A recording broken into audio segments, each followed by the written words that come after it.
Magandang umaga po. Narito na po ang magiging lagay ng panahon ngayong umaga ng Martes, January 6, 2026.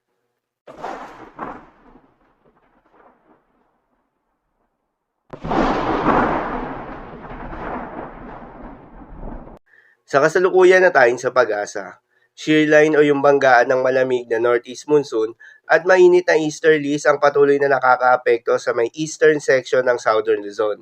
Habang northeast monsoon pa rin o hanging amihan ang patuloy namang nakakaapekto sa nalalabing bahagi pa ng Luzon. At sa nalalabing bahagi pa nga ng ating bansa ay saan naman yung epekto ng easterlies o yung mainit na hangin na nanggagaling sa may karagatang Pasipiko.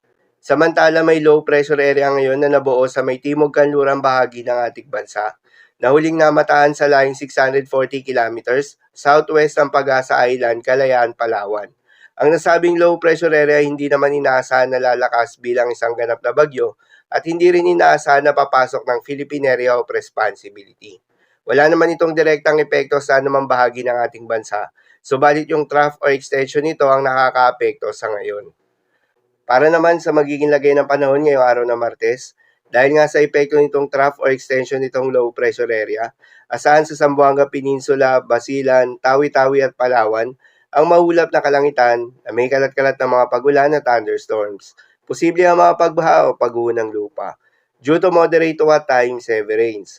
Habang sa Bicol Region, Quezon, Oriental Mindoro, Marinduque, Romblon, Northern Samar, Antique, Aklan, Capiz at Iloilo ay asahan naman yung maulap na kalangitan na may kalat-kalat na mga pagulan at isolated thunderstorms na dulot ng shear line.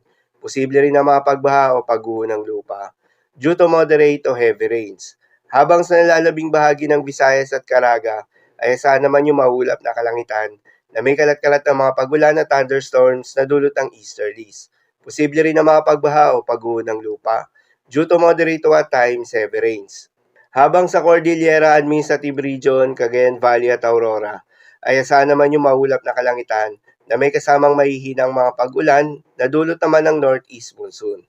At sa Metro Manila at nalalabing bahagi pa ng Luzon, ay asahan naman yung bahagyang maulap hanggang sa maulap na kalangitan na may kalat-kalat na mga mahihinang pag-ulan na dulot pa rin ng northeast monsoon. At sa nalalabing bahagi pa nga ng Mindanao, ay asahan naman yung bahagyang maulap hanggang sa maulap na kalangitan na may kalat-kalat na mga pagulan o thunderstorms na dulot naman ng easterlies. Posible rin na mga pagbaha o pag-uho ng lupa during severe thunderstorms. Madalas, nabobo ang mga thunderstorms na ito tuwing hapon o gabi na nagtatagal ng 1 hanggang 2 oras. Kaya naman ingat sa mga posibleng banta ng pagbaha at pag-uho ng lupa, lalong-lalo na sa mga lugar na inuulan na noong mga nakaraang araw pa. Para naman sa magiging lagay ng mga dagat baybayin, ayon sa Pag-asa ay wala pa rin tayong nakataas na gale warning sa anumang seaboards ng ating bansa. Kaya naman malayong makakapamalaot yung mga kababayan nating mangingisda at yung may mga maliliit na sasakyang pandagat, subalit iba yung pag-iingat sa mga maglalayag sa may seaboards ng Luzon at eastern seaboards ng Visayas at Mindanao. Dahil inaasahan yung katamtaman hanggang sa mahalo na karagatan. Habang sa nalalabing seaboards ng ating bansa, ay asahan naman yung banayad hanggang sa katamtaman ng mga pag-alon. So yun lang po para sa lagay ng panahon ngayong araw ng Martes. Keep safe everyone.